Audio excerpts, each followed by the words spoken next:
வணக்கங்க. நான் விஷ்ணுபிரியன் Rangasamy, Sri Sampoorna pipes and இரிகேஷன்ல இருந்து பேசுறேங்க. இன்னைக்கு நம்ம என்ன பார்க்க போறோம் அப்படின்னா, கோகுல் ஃபார்மர் எங்க கிட்ட ட்ரிப் இரிகேஷன் பண்ற சம்பந்தமா பேசியிருந்தாருங்க. அவருக்கு ஏரியா எவ்வளோன்னு பாத்தீங்கன்னா 4 ஏக்கர்ஸ்ங்க. இந்த 4 ஏக்கருக்கு பாத்தீங்கன்னா அவருக்கு நாங்க drip irrigation with sand filter நாங்க பண்ணி கொடுத்துருக்கோங்க.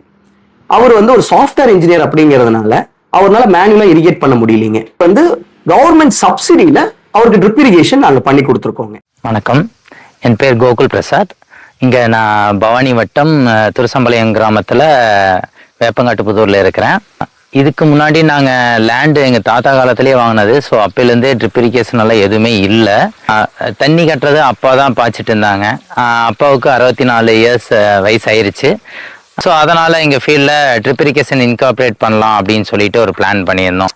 அது பண்ணதில் ஒரு 2-3 பக்கம் நான் கொட்டேஷன் வாங்கினேன். ஃபினோலெக்ஸ், சிஆர்ஐ பம்ப்ஸ் இந்த மாதிரி பக்கமெல்லாம் கொட்டேஷன் வாங்கியிருந்தேன். ஸோ எங்களுக்கு பூமி பார்த்தீங்கன்னா சிறு விவசாயியில் வரும் அப்பாவது. ஸோ அதனால் சப்சிடியில் போட்டுக்கலாம், கவர்மெண்ட் சப்சிடியில் பண்ணிக்கலாம் அப்படின்ற ஒரு கான்செப்ட் யோசிச்சுட்டு தோட்டக்கலைத்துறையை அப்ரோச் பண்ணோம். அப்புறமேல இங்கே பரவாச்சியில் இருக்க Shri Sampoorna pipes and irrigation அவங்களையும் போய் காண்டாக்ட் பண்ணோம். அவங்களும் அல்வின் பைப்ஸில் பண்ணிட்டு இருந்த ஒரு கொட்டேஷன் கொடுத்தாங்க. எல்லா கொட்டேஷனையும் பார்க்கும்போது எங்களுக்கு சம்பூர்ணா பைப்ஸ் அண்ட் இரிகேஷன்ஸில் கொடுத்த கொட்டேஷன் எங்களுக்கு கொஞ்சம் அஃபோர்டபுளாக இருந்தது. அண்ட் தென் ப்ரைஸுமே எங்களுக்கு கொஞ்சம் ரீசனபுளாக இருந்தது. சாஃப்ட்வேர் இன்ஜினியர் ஒர்க் பண்ணிட்டு இருக்கிறாங்க. அதனால என்னால் மேனுவலாக இங்கே இரிகேஷன் எல்லாம் பண்ண முடியாது. ஸோ அதனால தான் ட்ரிப் இரிகேஷன் இன்கார்பரேட் பண்ணோம். ஃபர்ஸ்ட் பார்த்தீங்கன்னா மண்ணு கூட்ட தான் இருந்தது. அதுக்கப்புறம் தான் தொட்டி கட்டி இந்த சாண்ட் ஃபில்டரும் மானியத்தில் தான் வாங்கியிருக்கிறோங்க. சாண்ட் ஃபில்ட்ரு, டிஸ்க் ஃபில்ட்ரு இருக்குங்க.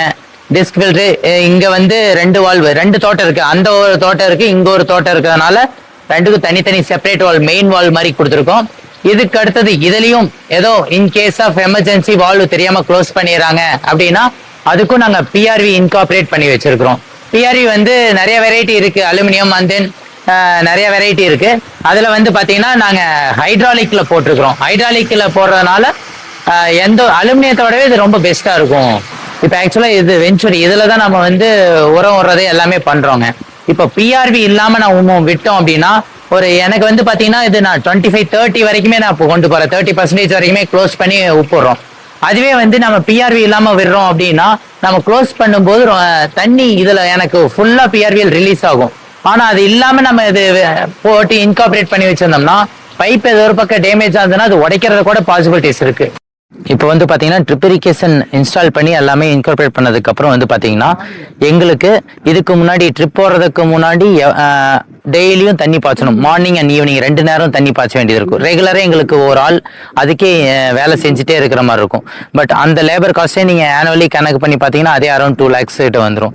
எங்களுக்கு பாத்தீங்கன்னா சப்சிடியோட இன்ஸ்டால் பண்ணும்போது எங்களுக்கு இந்த drip irrigation Sampoorna pipes and இரிகேஷன்ல பண்ணும்போது எங்களுக்கு அந்த காஸ்ட்டுக்குள்ளேயே முடிஞ்சிருச்சு. 1 year லேபர் காஸ்ட்லயே நாங்க இன்கார்பரேட் பண்ணிட்டோம். அதுக்கப்புறமேலே இந்த ட்ரிப் இரிகேஷன் பண்றதுனால எங்களுக்கு எக்கச்சக்க வாட்டர் வேஸ்ட் ஆகாம சேவ் ஆயிட்டு இருக்கு. இப்போ பாத்தீங்கன்னா இது செவ்வாழைக்காடு. இந்த காடு இப்போ கண்ணு வச்சு ஒரு 50 days ஆயிருச்சு. வெறும் 1/2 hour விட்டா போதும் பாஞ்சிருது. இந்த ட்ரிப் இரிகேஷன் இன்னொன்னு என்னன்னா சொட்டு சொட்டா இறங்குறதுனால மேல் மண்ணுல என்னதான் நம்ம காஞ்சிருந்தாலும் கொஞ்சம் பறச்சு பார்த்தோம்னா அடி ஃபுல்லா ஈரம் இருந்துட்டே இருக்கு.